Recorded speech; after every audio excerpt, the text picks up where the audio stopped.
Bab 776 Crate. Puluhan penduduk desa itu jelas sudah terbiasa dengan jalan seperti ini.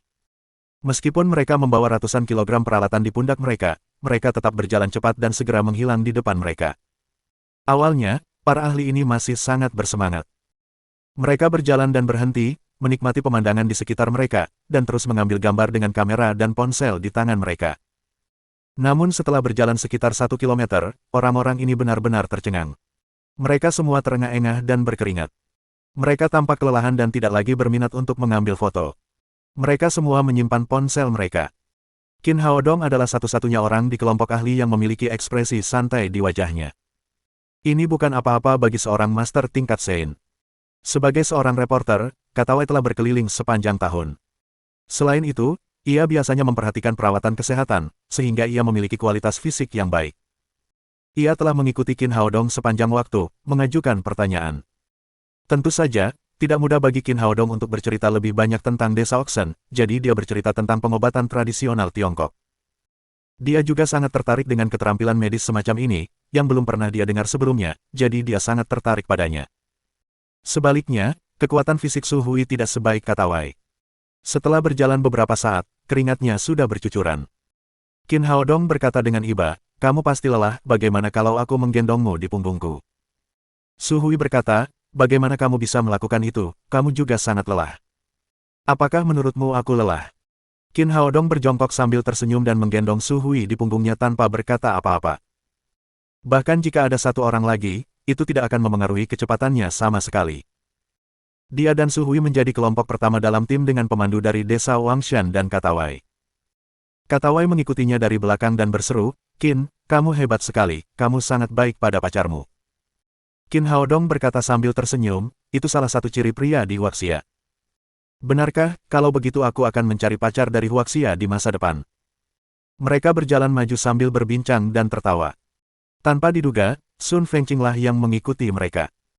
Meskipun lelaki tua ini berusia lebih dari 70 tahun, kualitas fisiknya tidak lebih buruk daripada orang muda karena ia biasanya suka berlatih. Meskipun Sun Bowei mengikuti kakeknya dari dekat, dia berkeringat deras dan tidak sesantai Sun Fengqing. Adapun Zhuo Bufan dan Zhao Meng, dua dokter pengobatan barat, mereka bahkan lebih parah. Sebagai ahli dan profesor, mereka terbiasa dimanja. Setelah berjalan beberapa langkah, mereka mulai merasakan sakit di pinggang dan kaki dan terus mengikuti tim di belakang. Dong Ana juga kelelahan. Dia menatap Su Hui yang berbaring di punggung Qin Haodong dengan rasa iri.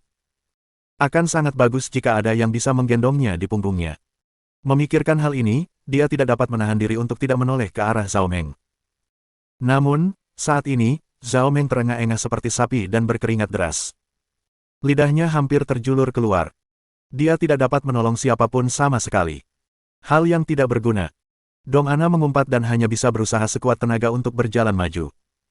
"Qin, kekuatan fisikmu sangat bagus." Katawai berbicara dengan penuh kekaguman. Dia sangat penasaran dengan pria timur ini. Dia tampak lemah dan lembut, tetapi dia lebih kuat dari seorang juara kebugaran. Pemandu itu juga berkata, "Ya, Anda dalam keadaan sehat dan tidak lebih buruk dari kami orang pegunungan." Ketika seorang pria parubaya dengan wajah penuh perubahan kehidupan melihat bahwa Qin Haodong masih dapat mengikutinya dengan mudah dengan seorang wanita di punggungnya, dia dipenuhi dengan kekaguman. Qin Haodong tersenyum dan berkata, "Tidak apa-apa. Sebenarnya, pacarku terlalu ringan." Pemandu pria parubaya itu mengangguk setuju dan berkata, "Gadis-gadis di kota terlalu kurus, dengan tubuh seperti itu, mereka tidak akan bisa menemukan suami di desa kami." Setiap tempat punya pendapatnya sendiri tentang nilai-nilai dan pasangan hidup. Di desa mereka, setiap orang harus bekerja keras. Oleh karena itu, semakin kuat seorang wanita, semakin populer dia, dan semakin mudah baginya untuk mendapatkan suami. Qin Haodong menoleh ke arah Su Hui yang sedang berbaring telentang dan berkata sambil tersenyum, "Kau sudah mendengarnya, di masa depan, kau harus makan lebih banyak dan menjadi lebih kuat." "Saya tidak menginginkan itu." Su Hui memperhatikan bentuk tubuhnya. Setiap kali dia menjadi sedikit gemuk, berat badannya akan langsung turun. Dia tidak bisa menerima pemandangan indah seperti itu dari desa ini.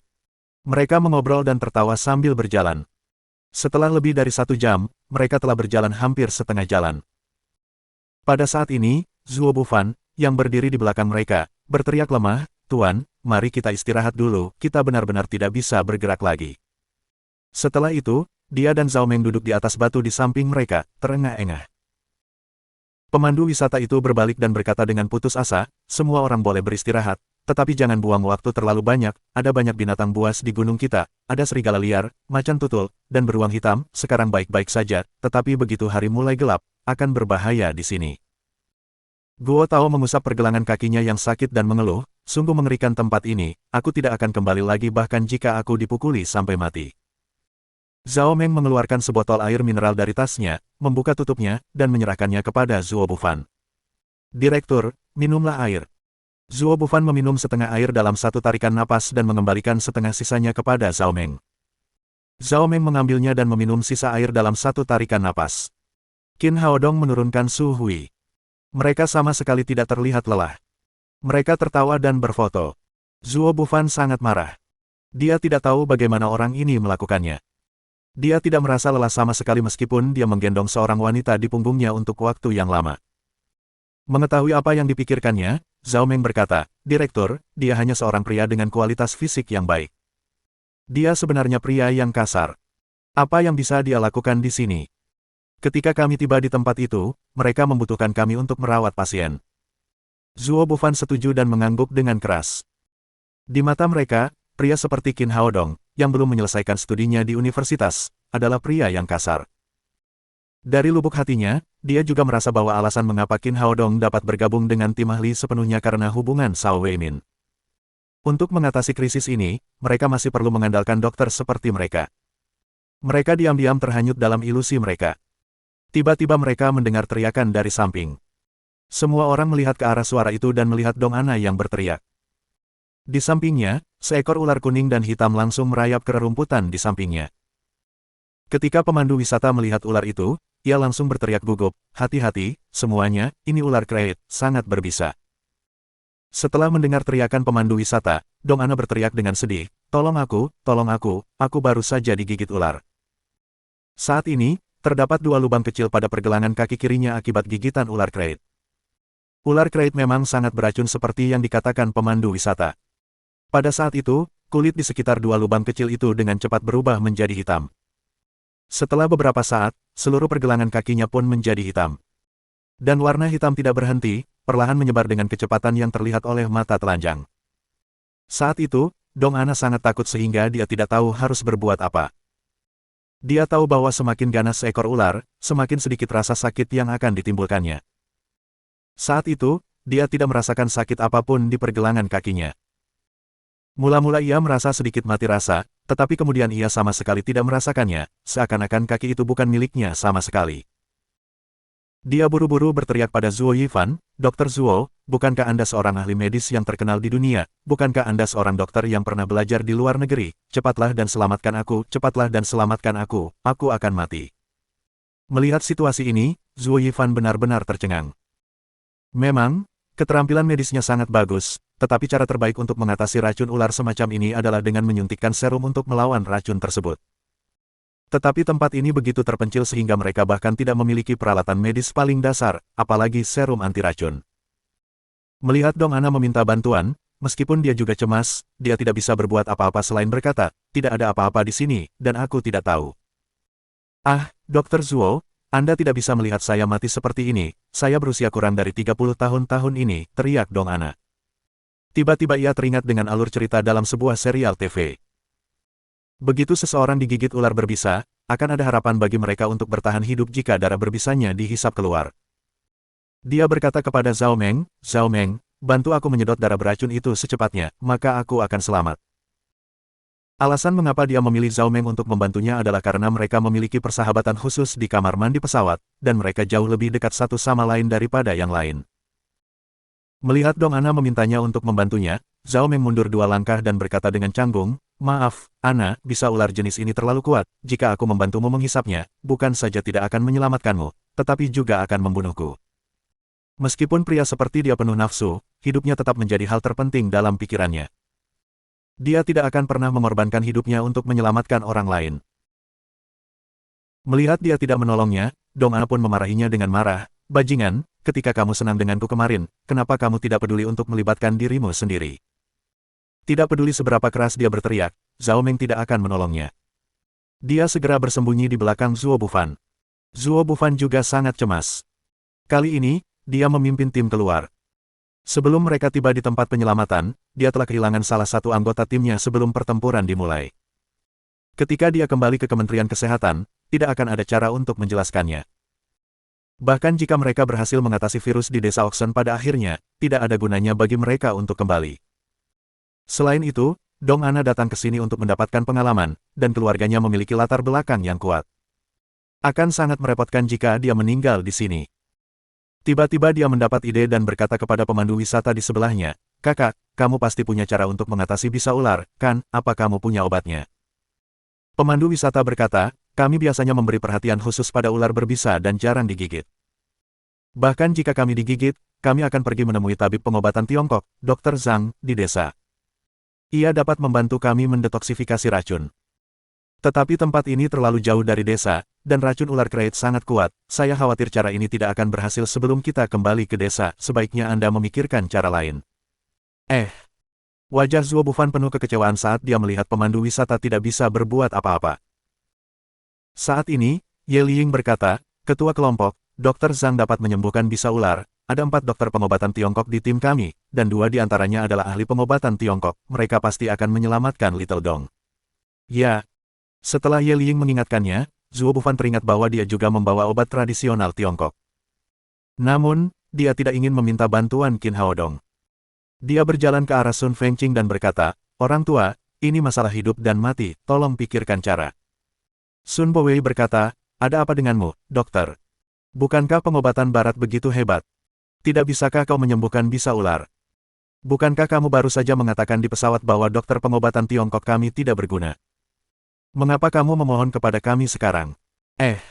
Zuo Bufan terdiam. Jika bukan karena hidup atau matinya Dong Ana, dia pasti sudah pergi. Namun sekarang dia tidak berani melakukannya, jadi dia hanya bisa menatap Sun Fengqing dengan wajah memohon. Sun Fengqing mengabaikannya dan berbalik menatap Qin Haodong. "Adik Qin, apa pendapatmu?" Qin Haodong tahu bahwa lelaki tua itu tidak bertanya kepadanya apakah dia bisa menyelamatkan Dong Ana, tetapi dia ingin mencobanya sendiri. Ia berkata, "Menurut catatan buku pengobatan Tiongkok kuno, semua hal saling melengkapi dan saling menahan. Dimanapun racun muncul, pasti ada penawarnya dalam 7 langkah. Meskipun kata-kata ini agak berlebihan, pasti ada obat di dekat sini yang dapat menyembuhkan racun ular kreit." Ekspresi setuju terpancar di wajah Sun Fengqing. Ia mengangguk dan berkata, "Adik Qin, terima kasih atas kerja kerasmu." Bab 777 Lobelia. Mendengar bahwa dirinya masih bisa diselamatkan, Dong Ana memohon, "Dr. Qin, tolong selamatkan saya benar-benar akan mati. Jika Anda menyelamatkan saya akan melakukan apa saja." Pada saat ini, racun menyerangnya dari atas ke bawah, dan seluruh betisnya menjadi hitam. Qin Haodong sangat memahami situasinya. Alasan mengapa dia tidak terburu-buru menyelamatkannya adalah karena dia tahu bahwa dia tidak akan mati untuk saat ini. Sebenarnya, sangat mudah untuk menyelamatkan Dong Ana. Ada pil penawar rahasia di cincin penyimpanannya. Namun, pil penawar racun itu dibuat dari tanaman obat yang berharga di daerah terlarang Jiuli selama 5.000 tahun. Ia enggan melepaskannya karena akan membuat kayu yang bagus menjadi tidak berguna hanya untuk mengobati bisa ular. Dia berdiri, berjalan ke lereng bukit yang tidak jauh, dan mengulurkan tangan untuk memetik tanaman hijau. Ada bunga kecil di akar hijau tanaman itu. Bunga ini tampak agak istimewa, seperti bunga teratai yang telah kehilangan separuh tubuhnya. Dengan kamera di tangannya, Katawai pertama-tama mengambil gambar, lalu bertanya dengan rasa ingin tahu, "Qin, apakah bunga kecil ini adalah obat Cina yang Anda sebutkan yang dapat menyelamatkan orang? Saya belum pernah mendengar tentang bunga yang dapat mendetoksifikasi." Qin Haodong berkata, "Ya, ini adalah obat tradisional Tiongkok yang terkenal yang disebut Lobelia. Obat ini memiliki efek mengurangi panas, detoksifikasi, dan pembengkakan. Ini adalah penawar racun terbaik. Seperti kata pepatah, dengan Lobelia, Anda bisa tidur dengan ular." Ini menunjukkan efek detoksifikasi yang ajaib. Katawai menganggukkan kepalanya.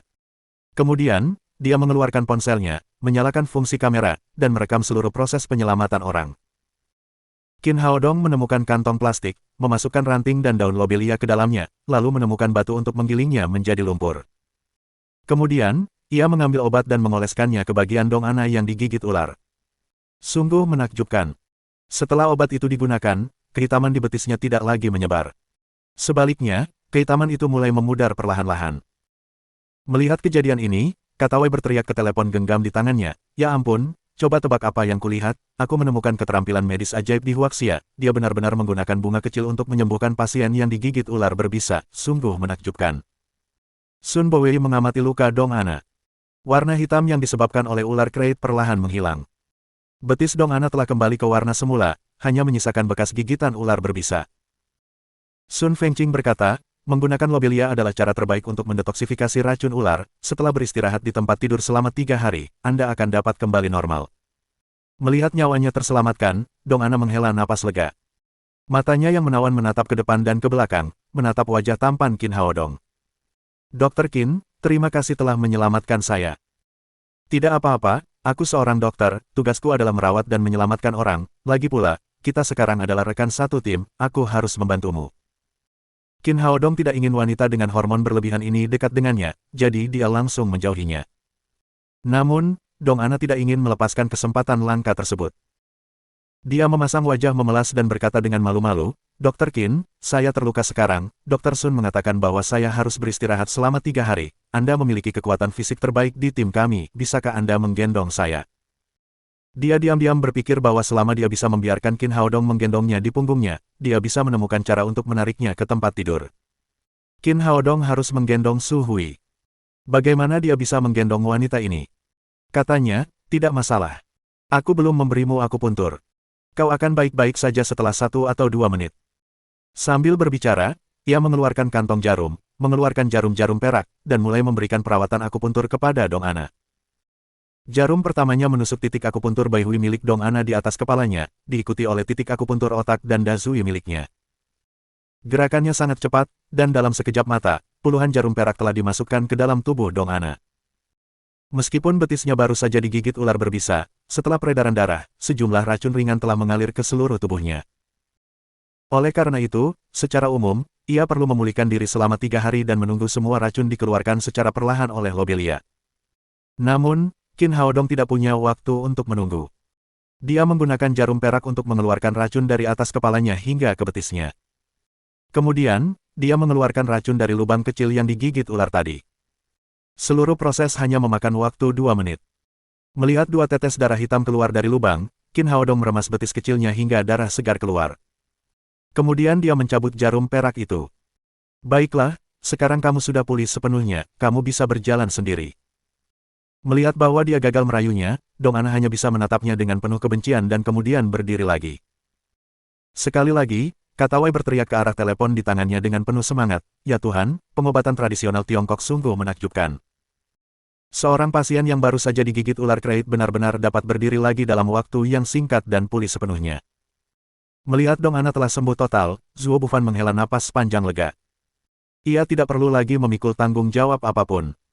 Pria parubaya itu berteriak, wah, kita sudah membuang banyak waktu. Ayo pergi, atau akan sangat merepotkan di tempat yang gelap ini. Meskipun semua orang masih lelah, setelah mengalami kreit tadi, mereka akhirnya menyadari bahwa ini bukan hanya tempat yang indah, tetapi juga berbahaya.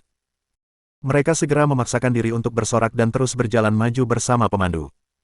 Dong Ana mengikuti tim dengan saksama. Baru saja, Qin Haodong menggunakan ki asli kayu hijau untuk mengalir melalui tubuhnya. Meskipun hanya sebentar, itu tetap menyehatkan meridiannya. Tubuhnya tidak hanya tidak terasa lemah setelah terluka, tetapi dia juga lebih energi dari sebelumnya.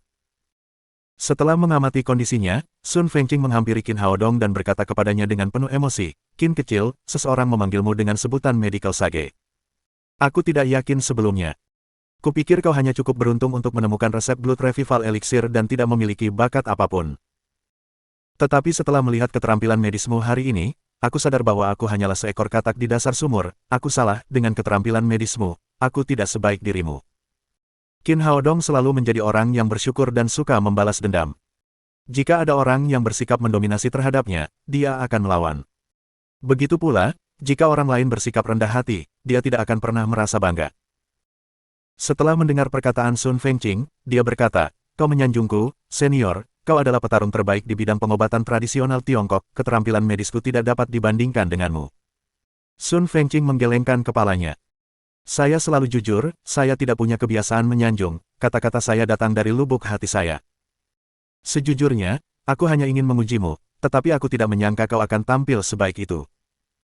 Dengan cedera gadis ini, bahkan jika aku melakukannya sendiri, aku tidak akan bisa mendapatkan hasil seperti itu.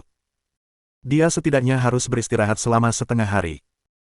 Tetapi dalam kasus ini, dapat dibayangkan betapa seriusnya konsekuensinya jika dia tidak dapat berjalan tepat waktu, jadi keterampilan medismu jauh lebih baik daripada milikku. Selama kurun waktu ini, Sun Bowei tidak lagi sedingin sebelumnya. Ia berkata kepada Qin Haodong dengan malu, "Dr. Qin, saya pernah menyinggung Anda sebelumnya, sekarang saya yakin dengan keterampilan medis Anda."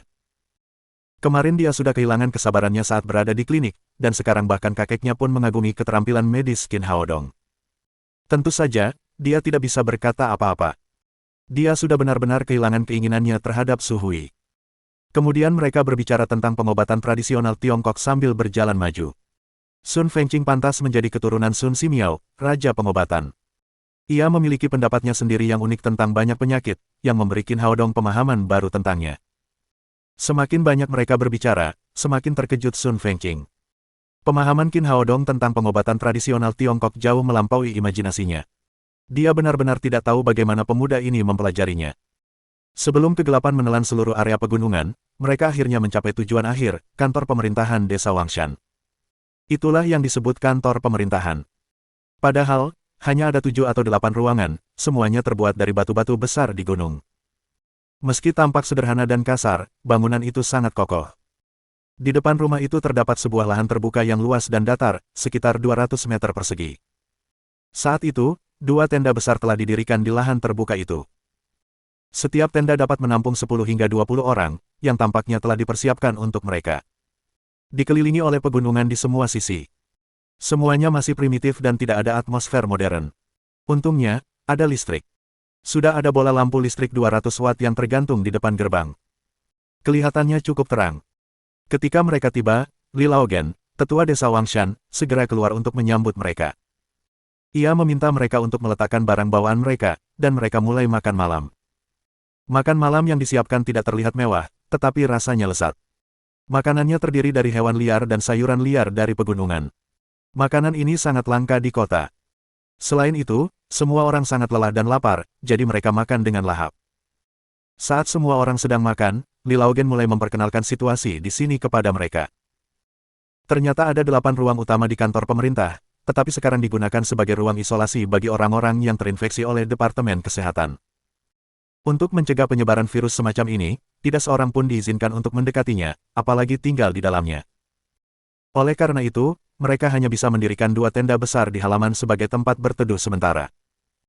Setelah perkenalan, dia berkata dengan nada meminta maaf, "Ahli sekali, kondisi di gunung ini sederhana dan kasar, saya benar-benar minta maaf." Qin Haodong tidak memperdulikannya.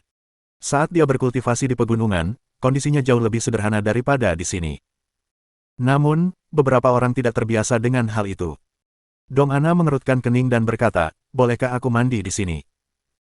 Li Laogen berkata, "Orang-orang di sini jarang mandi, kalaupun mandi, mereka harus pergi ke sungai yang jaraknya 1 kilometer." Setelah mendengar ucapannya, orang-orang yang ingin mandi pun mengurungkan niatnya.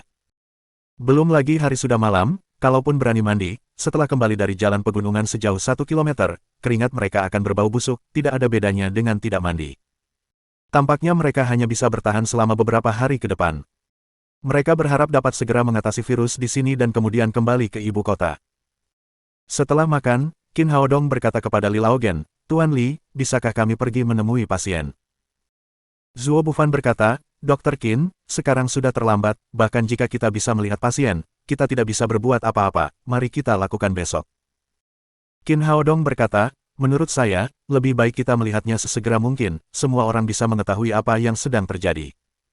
Wajah Zuo Bufan langsung menjadi gelap. Dia tidak berada di pesawat Qin Haodong sekarang. Dia adalah pemimpin kelompok. Orang ini sama sekali tidak peduli dengan pendapatnya. Li Laogen tampak sederhana dan jujur, tetapi sebenarnya dia sangat cerdik.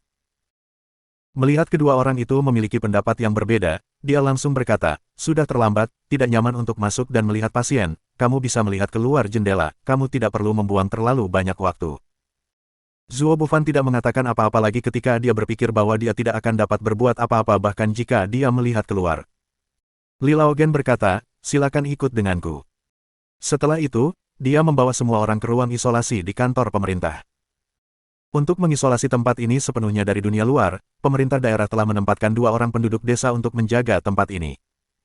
Kecuali anggota tim ahli dan tetua desa, tidak seorang pun diizinkan masuk. Li Laogen menyapa penduduk desa dan kemudian membawa Qin Haodong dan yang lainnya ke ruang isolasi. Mereka pertama-tama pergi ke ruang isolasi paling timur, yang diterangi dengan bola lampu 25 watt dan cahayanya agak redup. Bab 778 bencana besar sudah dekat. Semua orang melihat ke dalam melalui jendela kecil. Ada ranjang kayu sederhana di ruangan itu. Ada seorang gadis kecil berusia sekitar 10 tahun terbaring di ranjang, dia tidak sadarkan diri. Li Laogen berkata, ketika Niu Erwa sakit, gadis dari keluarga Zhang ini adalah orang pertama yang digigit. Awalnya dia gadis yang baik, tetapi dia demam sejak hari itu. Jaraknya sangat jauh sehingga tidak ada yang bisa melihat apapun. Dong Ana dan yang lainnya bahkan tidak berani mendekati jendela, seolah-olah mereka takut terinfeksi. Namun, Qin Haodong memiliki roh. Dia telah melihat sebagian besar kondisi fisik gadis itu dengan matanya. Pada saat ini, Zhang Erya mengalami demam tinggi. Ada ki hitam samar dalam darahnya. Itu seharusnya yang disebut virus. Qin Haodong bertanya, Tuan Li, apakah unit rawat inap pernah menangani kondisi demam tinggi seperti ini? Li Laogen berkata, bagaimana mungkin mereka tidak bisa diobati, namun, penyakit orang-orang ini sangat aneh, mereka telah menggunakan berbagai macam obat, tetapi tidak ada gunanya, mereka hanya bisa seperti ini. Qin Haodong mengangguk, dan semua orang pergi ke ruang isolasi kedua. Ada seorang wanita berusia 30-an terbaring di dalam. Dia juga seorang penduduk desa yang tertular dan terinfeksi oleh Niu Erwa. Gejalanya tidak jauh berbeda dengan Zhang Erya. Dia dalam kondisi demam. Setelah itu, mereka melihat 4 ruang isolasi lagi.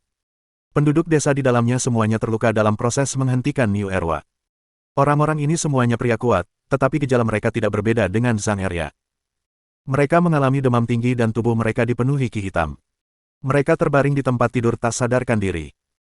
Ketika mereka tiba di ruang isolasi ketujuh, Li Laogen berkata, hati-hati, semuanya, orang yang dikurung di sini adalah Niu Erwa sialan itu, orang ini sangat gila. Ruang isolasi ini berbeda dengan ruang-ruang lainnya. Ternyata itu adalah gudang milik pemerintah daerah. Agar aman, jendela-jendelanya dilengkapi dengan jeruji besi yang lebih tebal dari ibu jari orang dewasa. Meskipun Niu Erwa telah diikat setelah menjadi gila, Li Laogen selalu merasa bahwa itu tidak cukup aman, jadi dia mengunci Niu Erwa di gudang ini. Semua orang juga sangat penasaran dengan pasien ini, yang mirip dengan zombie. Mereka melihat ke jendela bersama-sama. Meskipun ada juga tempat tidur di gudang itu, tidak ada seorang pun di sana. Seorang pemuda kekar berdiri tegak di sudut. Niu Erwa awalnya adalah seorang pemburu, dan tubuhnya jauh lebih kuat daripada yang lain. Setelah menjadi gila, dia bahkan lebih kuat. Dia hanya ditahan oleh beberapa tali setebal jari yang diikatkan di tubuhnya. Saat ini, tidak ada jejak darah di wajahnya. Dia seperti zombie sungguhan, yang lebih suram dan lebih mengerikan di bawah cahaya redup. Melihat kejadian itu, beberapa anggota perempuan dalam tim tak kuasa menahan diri untuk mundur, dan Dong Ana pun berteriak.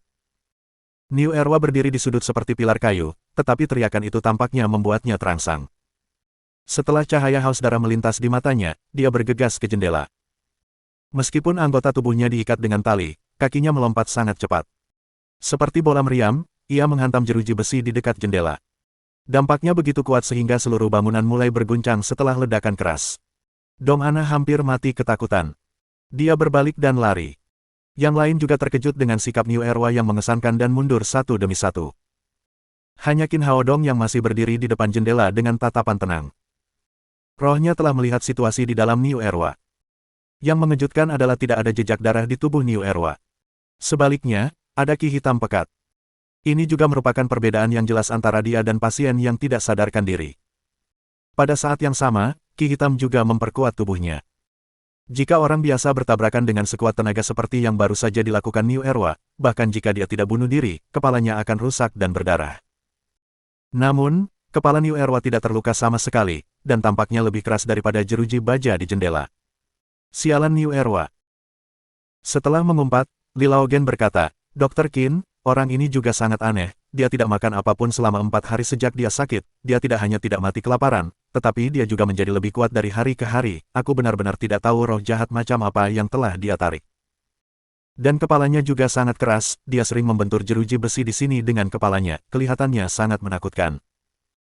Qin Haodong bertanya, Tuan Li, selain ini, apakah dia biasanya memiliki karakteristik lain? Ada hal lain. Li Laogen berpikir sejenak dan berkata, selain itu, orang ini sangat tertarik pada darah, aku tidak bisa membiarkannya mencium bau darah sama sekali.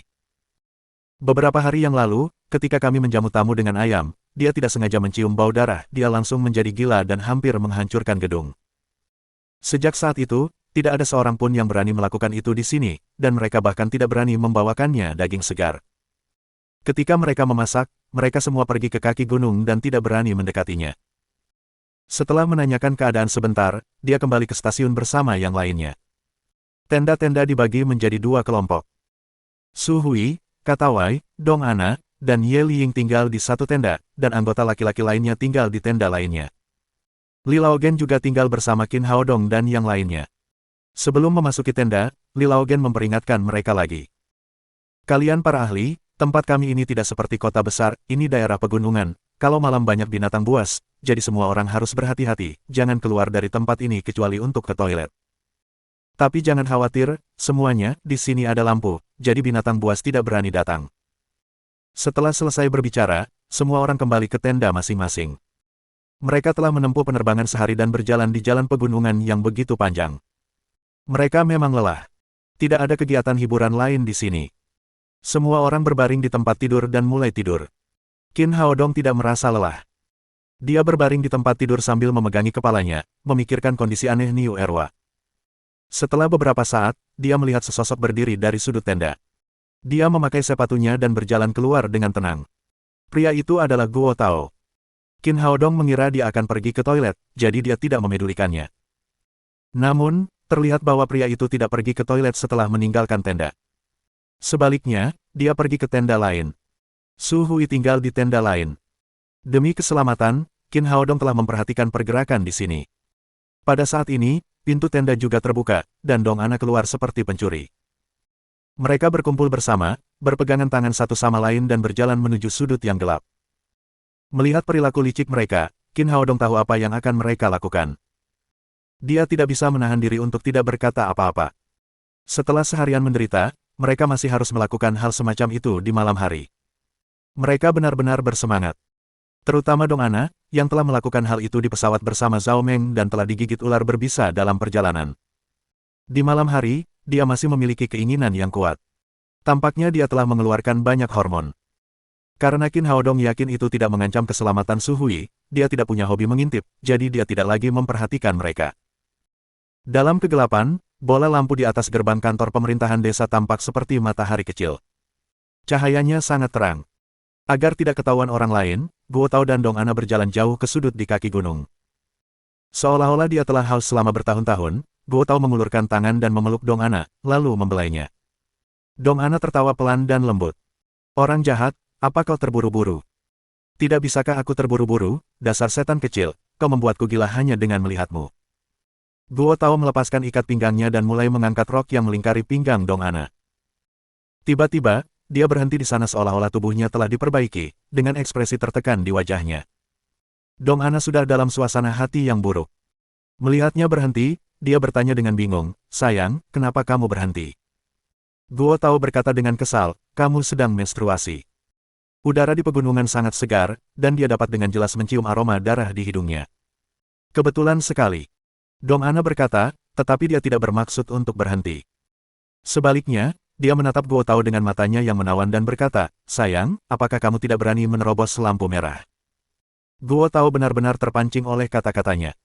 Dia ingin mencari tempat untuk memuaskan hasratnya sendiri.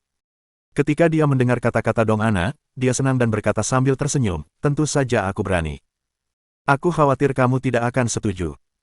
Bagaimana mungkin aku tidak setuju dengan hal semacam ini, aku khawatir kamu tidak akan berguna. Gadis kecil, kau akan segera tahu apakah aku bisa melakukan itu. Guo Tao menarik ikat pinggang yang baru saja dilepaskannya dan memeluk Dong Ana dengan erat. Beberapa menit kemudian, napasnya yang berat bergema di hutan pegunungan yang sunyi. Mereka tampaknya telah lapar dan haus selama bertahun-tahun, dan mereka sama sekali tidak menahan diri bahkan dengan periode yang tidak terduga. Guo Tao memegang pinggang Dong Ana dengan erat. Tiba-tiba, dia menemukan bahwa ada dua lampu hijau di hutan pegunungan yang berseberangan. Awalnya, karena dia dalam keadaan sangat bersemangat, dia tidak memperhatikannya. Namun setelah beberapa detik, dia tiba-tiba menyadari bahwa tidak ada cahaya di sana. Itu adalah mata seekor binatang. Mengingat peringatan Li Laogen, dia pun segera berhenti dan mengangkat celananya, menarik Dong Ana, lalu berteriak, "Lari, ada serigala datang." Dalam benaknya, sebagian besar serigala ada di gunung itu, tetapi kali ini tebakannya salah. Binatang buas di hadapannya bukanlah serigala, melainkan macan tutul yang lebih lincah dan ganas. Pada saat itu, ia meraung dan menerkam dua orang itu, bagaikan terserang stroke di malam hari. Awalnya Dong Ana hanya menikmati kesenangan itu, namun saat mendengar teriakan Guo Tao dan auman macan tutul, dia pun menjadi takut dan buru-buru lari terbirit-birit menuju tenda bersama Guo Tao. Sambil berlari, mereka berteriak sekeras-kerasnya, "Tolong, tolong." Mereka benar-benar ketakutan setengah mati. Mereka tidak pernah menyangka bahwa mereka akan mampu menarik perhatian macan tutul dalam waktu sesingkat itu. Qin Haodong baru saja merasa sedikit mengantuk. Ketika mendengar dua orang berteriak, dia segera bergegas keluar dari tenda. Apapun yang terjadi, dia harus memastikan keselamatan Su Hui. Sun Fengqing, Li Laogen, dan yang lainnya mengikutinya dari dekat. Bahkan para wanita di tenda lainnya berlarian keluar.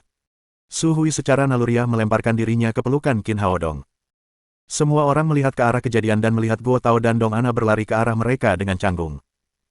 Harus dikatakan bahwa orang dapat merangsang naluri mereka pada saat kritis. Pada saat ini, kecepatan kedua orang itu luar biasa. Jika mereka pergi ke Olimpiade, mereka mungkin akan mendapatkan medali emas.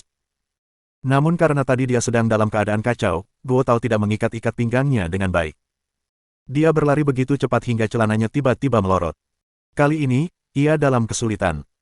Celananya yang jatuh bagaikan tali yang mengikat kakinya dengan kuat. Dan karena kecepatan larinya yang begitu cepat sehingga tubuhnya tidak sempat berhenti, ia pun jatuh ke tanah dengan bunyi plop. Saat musibah besar sedang mendekat, Dong Ana tidak punya waktu untuk mempedulikannya dan berlari sendiri menuju jalannya. Bab 779 Macan Tutul yang Ganas. Ketika melihat macan tutul, Li Laogen segera kembali ke tendanya untuk mengambil senapan berburu. Namun macan tutul itu begitu gesit sehingga ia tidak dapat tiba tepat waktu. Dalam sekejap mata, kaki depan macan tutul itu menyapu pantat Guo Tao yang putih dan lembut, lalu menggigit tengkuknya. Merasakan keganasan macan tutul itu, Guo Tao benar-benar ketakutan. Dengan satu gerakan ini, macan tutul itu pasti bisa langsung menggigit lehernya. Para penonton tercengang. Meskipun ular krait juga sangat berbahaya, ia tidak seseram macan tutul. Tepat saat macan tutul itu hendak menggigit leher Guo Tao, tiba-tiba sebuah bayangan hitam melintas dan langsung menembus kepala macan tutul itu, menyebabkan tubuhnya yang besar terpental sejauh 3 atau 4 meter.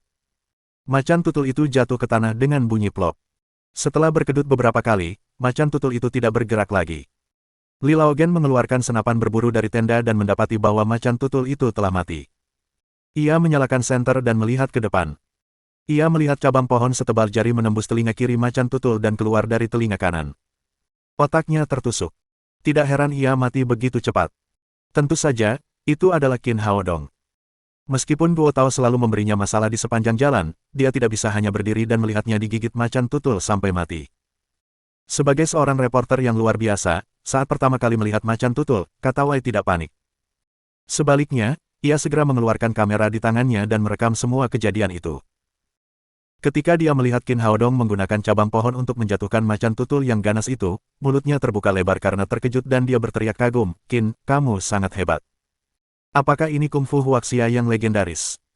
Qin Haodong mengangguk sedikit dan berkata, "Ya, ini adalah kungfu huaxia. Qin, ini sungguh menakjubkan, aku ingin mempelajarinya, bisakah kamu mengajariku?" Kata Wei sangat antusias dan tak terkendali dan dalam kegembiraannya, dia meraih lengan Qin Haodong dengan kedua tangan dan terus mengguncangnya. Akan tetapi, dia memiliki dada yang besar dan buah dadanya terus bergoyang-goyang, suatu pemandangan yang membuatnya merasa sangat pusing.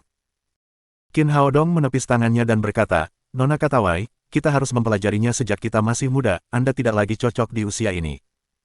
Dengan ekspresi kecewa di wajahnya, Katawai berkata, "Sayang sekali."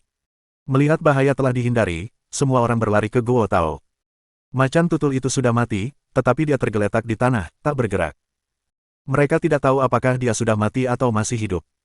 Katawai memegang lengan Qin Haodong dan bertanya, "Qin, bagaimana keadaannya, apakah dia dalam bahaya?"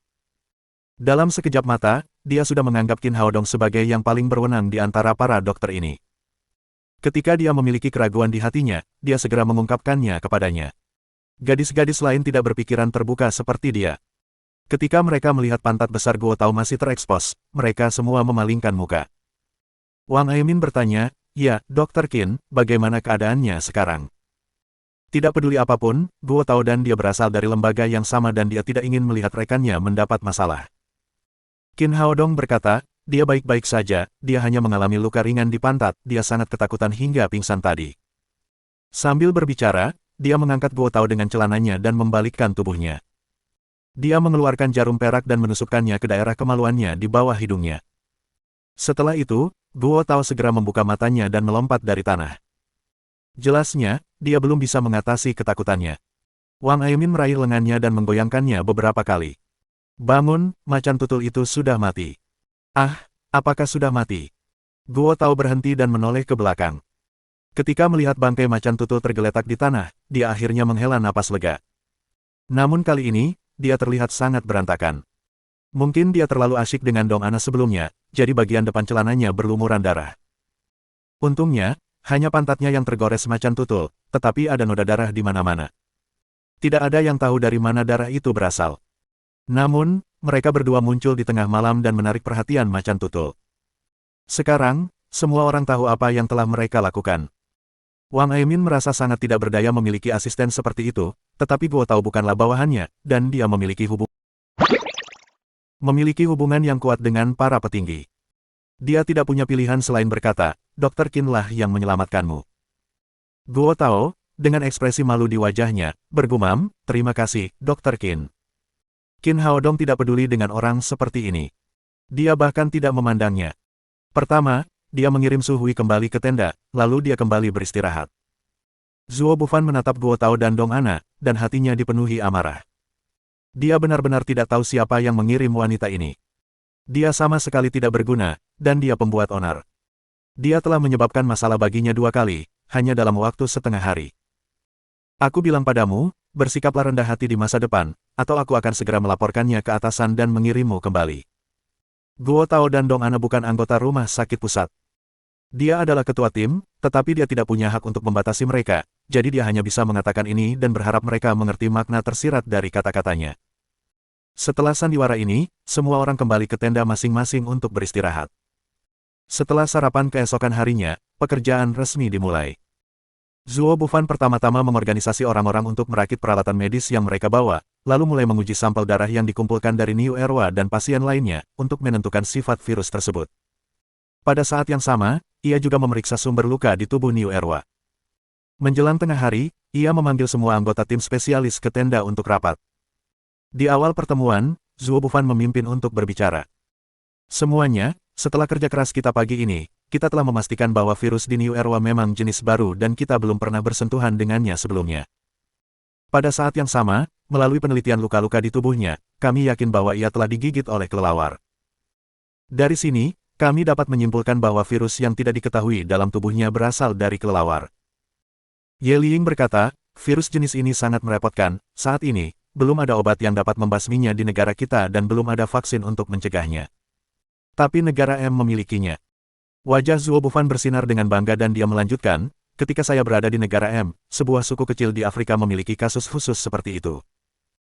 Setelah pasien terinfeksi virus, ia sangat sulit bergerak, lengan dan kakinya kaku seperti zombie. Saat itu, orang tersebut tidak berhasil mendapatkan perawatan yang efektif, tetapi virus di tubuhnya berhasil dipertahankan. Kemudian, setelah Departemen Penelitian Biokimia M Country melakukan penelitian menyeluruh, mereka mengembangkan obat yang efektif untuk virus ini. Saya baru saja menelepon seorang teman M Country, dan dia akan segera mengirimkan obatnya. Tidak akan memakan waktu lebih dari beberapa jam bagi kami untuk menyembuhkan pasien sepenuhnya dan menyelesaikan tugas yang diberikan oleh Kementerian Kesehatan." Mendengar apa yang dikatakannya, yang lain juga bersemangat. Jika mereka dapat membasmi virus ini sepenuhnya dan menyembuhkan New Erwa dan yang lainnya, semua orang akan mendapat banyak manfaat saat mereka kembali. Terutama Dong Ana dan Guo Tao.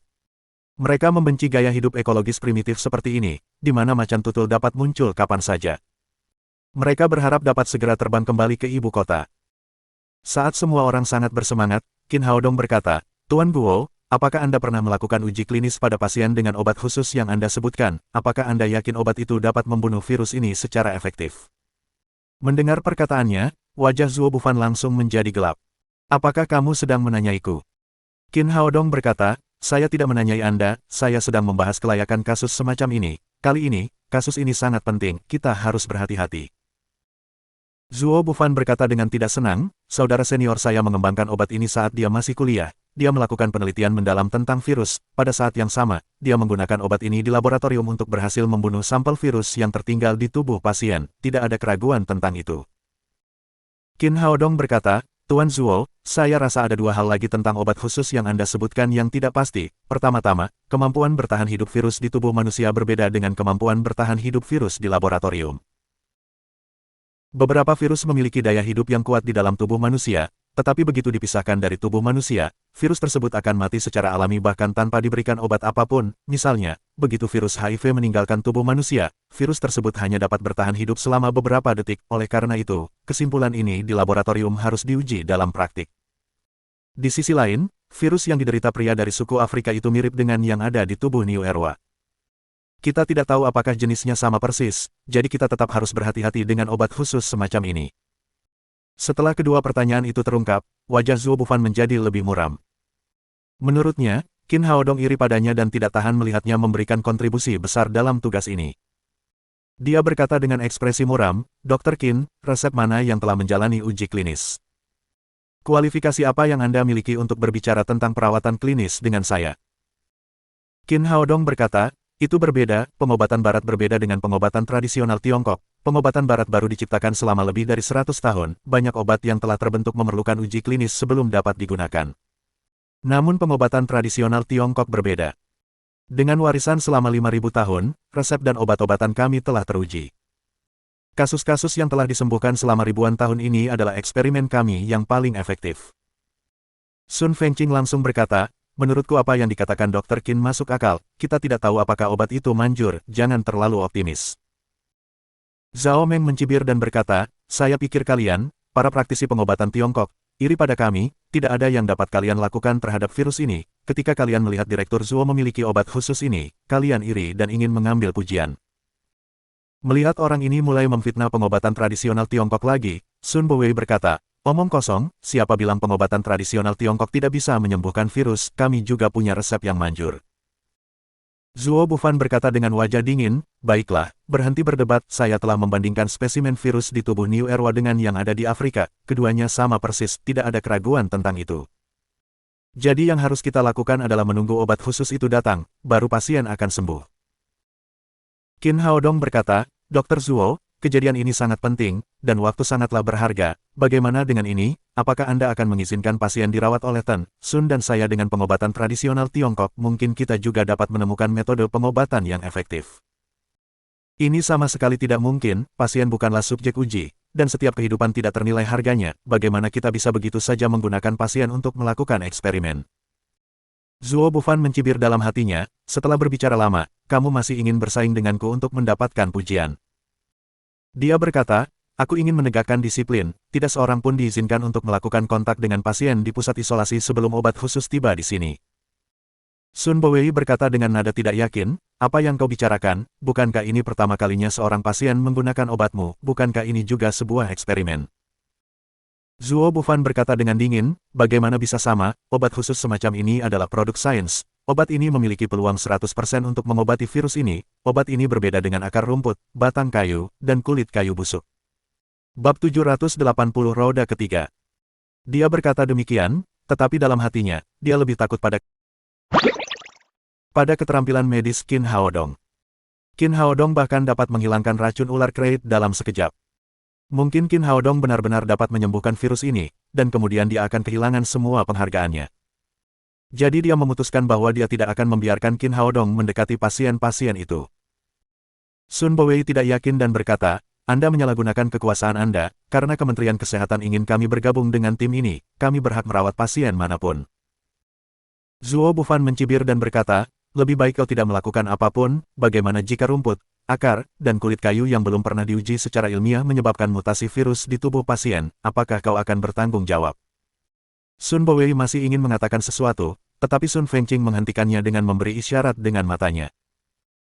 Qin Haodong tersenyum dan berkata, baiklah, karena kamu begitu percaya diri, kami tidak akan ikut serta, tidak mudah bagi kami untuk datang ke sini, mari kita anggap ini sebagai perjalanan gratis dan bersenang-senang. Setelah itu, dia tidak membantah lagi dan langsung membawa Su Hui keluar dari tenda. Karena Kata Wai bukan anggota tim utama, dia tidak menghadiri rapat ini, juga tidak berusaha menguping pembicaraan. Dia hanya duduk di pintu dan menunggu dengan tenang. Ketika dia melihat Qin Haodong dan yang lainnya keluar, dia segera menghampiri mereka. Qin, bagaimana diskusi kalian? Kapan kamu akan membantu pasien-pasien ini meringankan rasa sakit mereka dengan keterampilan medis ajaibmu? Qin Haodong berkata, Tuan Zuo Bufan bertanggung jawab atas perawatan ini, ia telah mengembangkan rencana perawatan baru, jika Anda memiliki pertanyaan, Anda dapat bertanya kepadanya. Setelah itu, dia menoleh dan berkata kepada Li Laogen, Tuan Li, apakah ada hal menarik yang bisa dilakukan di sekitar sini? Li Laogen berkata, ada sebuah tempat bernama Teluk Merak di selatan negara ini, pemandangan di sana bagus, ada gunung, sungai, dan air terjun, kita akan pergi ke sana saat hari istirahat kita. Terima kasih, kami akan ke sana dan melihatnya. Qin Haodong berkata sambil menarik Su Hui ke arah selatan. Kata Wai segera menyusulnya dan berkata, Qin, apa yang akan kamu lakukan? Tanggung jawabmu yang paling penting sekarang bukanlah jalan-jalan, kamu harus merawat pasien-pasien itu. Qin Haodong berhenti dan berkata kepada gadis yang gigih itu, Nona Kata Wai, saya sudah memberitahu Anda bahwa Tuan Zuo Bufan akan bertanggung jawab atas perawatannya. Ada sedikit kebingungan di wajah cantiknya. Tapi mengapa kamu tidak berusaha sebaik mungkin dengan keterampilan medis yang baik seperti itu? Bukannya aku tidak ingin melakukan yang terbaik, tapi aku tidak bisa. Qin Haodong berkata, Nona Kata Wai, pengetahuanmu tentang Huaxia terlalu sedikit, jika kamu benar-benar menemukan pacar di Huaxia di masa depan, mungkin kamu akan mengerti maksudku. Kata Wai bertanya, kemana kamu pergi sekarang? Bukankah kamu baru saja mendengar bahwa kita akan pergi ke Peacock Bay untuk bertamasya? Kata Wai berkata dengan gembira, bisakah kau mengajakku, aku ingin ikut denganmu. Qin Haodong meliriknya dan bertanya, Nona Kata Wai, siapa yang mengajarimu bahasa Huaxia? Saya selalu sangat tertarik dengan bahasa Huaxia, saat kuliah, saya mengambil bahasa Huaxia sebagai mata kuliah pilihan, bagaimana menurut Anda, apakah saya ahli dalam hal itu? Qin Haodong tidak menjawabnya. Sebaliknya, dia bertanya, apakah kamu tahu apa arti bohlam? Itu terlalu sederhana. Tentu saja aku tahu. Setelah mengatakan itu, dia mengangkat tangannya dan menunjuk ke lampu pijar 200 watt di depan kepala pemerintahan pedesaan. Itu bohlam. Nona Kata Wai, itu bukan satu-satunya bohlam, Anda juga bohlam. Setelah itu, Qin Haodong menggandeng tangan Su Hui dan melangkah ke arah selatan, meninggalkan Kata Wai dengan ekspresi bingung di wajahnya. Dia tidak mengerti apa maksudnya. Setelah beberapa saat, dia sadar dan berjalan menuju Zuo Bufan, yang sedang berjalan keluar tenda. Tuan Zuo, saya punya pertanyaan, kapan Anda akan merawat pasien-pasien itu? Nona Kata Wai, Anda tidak perlu khawatir, hari ini, Anda pasti akan menyaksikan keajaiban kami dalam menyembuhkan pasien-pasien ini. Kata Wai bertanya, tetapi saya mendengar bahwa saat ini belum ada obat yang efektif untuk mengobati virus ini, bagaimana Anda akan mengobati pasien-pasien ini? Zuo Bufan berkata dengan bangga, saya sudah memiliki beberapa obat khusus dari Pusat Penelitian Ilmiah Negara M. Saya akan dapat menyembuhkan penyakit itu segera setelah obatnya dikirim. Ketika kita menyembuhkan pasien-pasien ini, kami ingin Anda melaporkannya ke seluruh dunia. Kata Wai bertanya lagi, tapi aku lihat Qin sudah pergi, apakah dia tidak akan ikut serta dalam perawatanmu? Zuo Bufan berkata, dia adalah seorang praktisi pengobatan Tiongkok. Pengobatan tradisional Tiongkok tidak memiliki metode yang baik untuk mengobati virus ini, jadi pengobatan kami sama sekali tidak memerlukan kehadirannya. Kata Wai mengangguk lagi. Dia sepertinya mengerti apa yang dimaksud Qin Haodong tadi.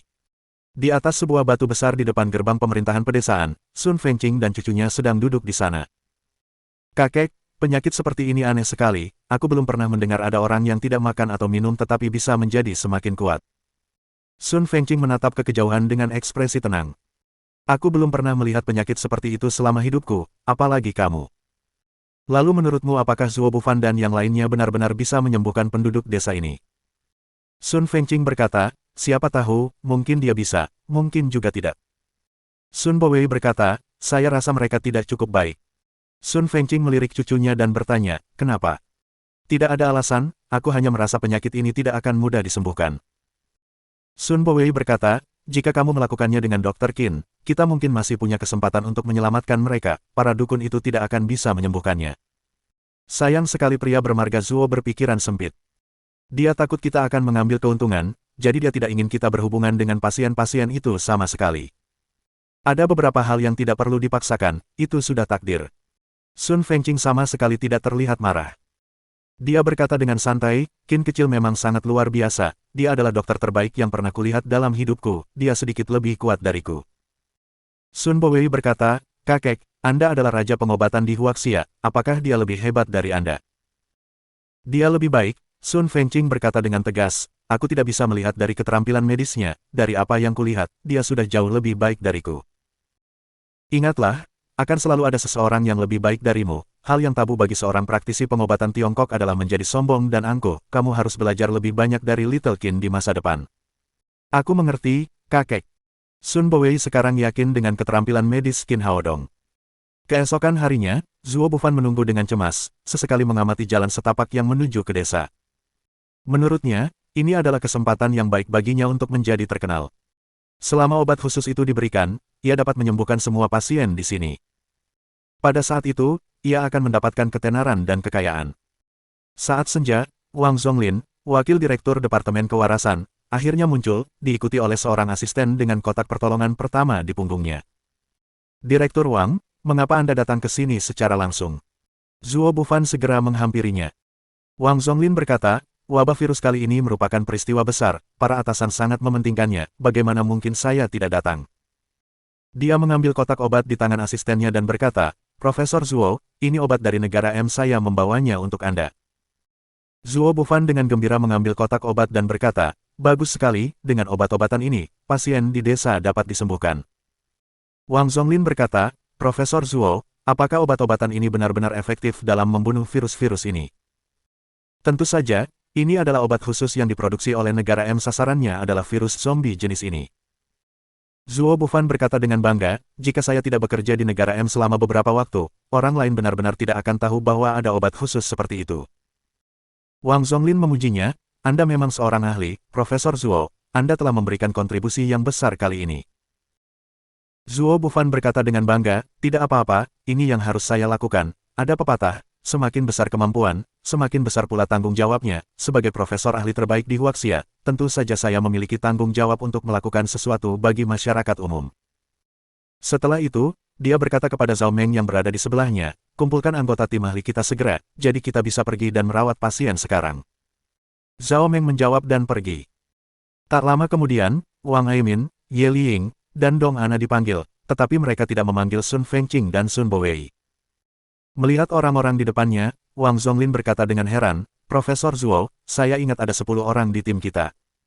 Mengapa sekarang hanya tinggal 6 orang? Zuo Bufan berkata, Direktur Wang, sejujurnya, praktisi medis Tiongkok tidak memberikan kontribusi apapun selama tugas ini, jadi tidak perlu memanggil mereka. Terutama dokter kecil bermarga Qin, dia mengajak pacarnya keluar untuk bersenang-senang di pagi hari, apa gunanya memanggil dokter seperti dia yang tidak menganggap serius pasien di sini? Direktur Wang, Anda tahu apa yang terjadi di negara kita, beberapa orang tidak memiliki keterampilan apapun, mereka datang ke sini hanya untuk mendapatkan emas. Zhao Meng berkata, dia benar-benar berkulit tebal. Awalnya, dia datang ke sini juga untuk mendapatkan emas, tetapi dia berani mengenakan topi pada Qin Haodong. Sebagai seorang pejabat, Wang Zonglin tentu saja mengerti apa yang dimaksud Zuo Bufan. Tentu saja, dia tidak akan menyinggung pakar besar di depannya demi membela beberapa praktisi medis Tiongkok yang baru dia temui satu kali. Namun, dia menggelengkan kepalanya diam-diam di dalam hatinya. Pemuda itu sekarang benar-benar keterlaluan. Dia telah melepaskan kesempatan yang begitu bagus. Setelah mereka menyembuhkan pasien di sini, Qin Haodong tidak akan mendapatkan manfaat apapun. Dia telah menyia-nyiakan kesempatan yang begitu bagus. Saat mereka berbincang-bincang, mereka tiba di depan ruang isolasi. Agar obat mereka bekerja dengan cepat, Zuo Bufan secara khusus memilih pasien yang sangat kuat. Tubuh yang sehat berarti ia akan memiliki kemampuan pemulihan yang baik. Selain itu, dengan obat khusus di tangannya, ia pasti akan dapat menghilangkan virus-virus ini secepat mungkin. Penduduk desa yang terpilih bernama Zhang Dazuang. Ia terkenal karena kekuatannya di desa. Ketika Niu Erwa sakit, ia adalah orang pertama yang menghentikannya. Lengannya terluka secara tidak sengaja dan ia pun akhirnya menjadi korban.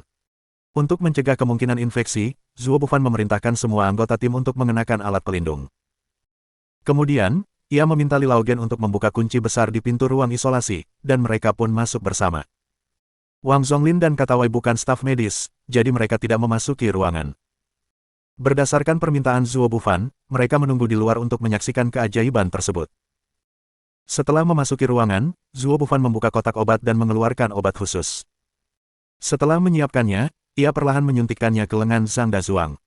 Zhao Meng memegang kamera di sampingnya. Sesuai permintaan Zuo Bufan, dia akan merekam momen jasanya. Melihat semua cairan merah muda telah disuntikkan ke lengan Zhang Dazuang, mata semua orang terfokus pada Zhang Dazuang, menunggu saat keberhasilan. Berhasil, berhasil. 5 menit kemudian, Zhang Dazuang yang demamnya sangat tinggi sampai sekarang, akhirnya mereda. Guo Tao berkata dengan gembira, Profesor Zuo, obat khusus Anda benar-benar mujarab. Zhao Meng juga berkata, tentu saja, siapa direktur kita, dia adalah profesor terbaik di Huaxia. Zuo Bufan diam-diam menghela napas lega, dan wajahnya menjadi semakin bangga. Tampaknya dia benar-benar berhasil kali ini. Pada saat ini, Zhang Dazuang tiba-tiba membuka matanya, yang bersinar dengan cahaya merah terang. Mohon dukungan dari omom ante-ante sekalian, buat subscribe atau sarekan novel Mimin ke Facebook kalian, agar channel Mimin bisa terus berkembang. Dengan begitu, Mimin bisa lebih semangat untuk up novel seru lain ke depannya. Sekiranya ada kebutuhan buat subback, silakan inbox Mimin atau tuliskan di kolom komentar, Mimin dulukan dengan ucapan terima kasih.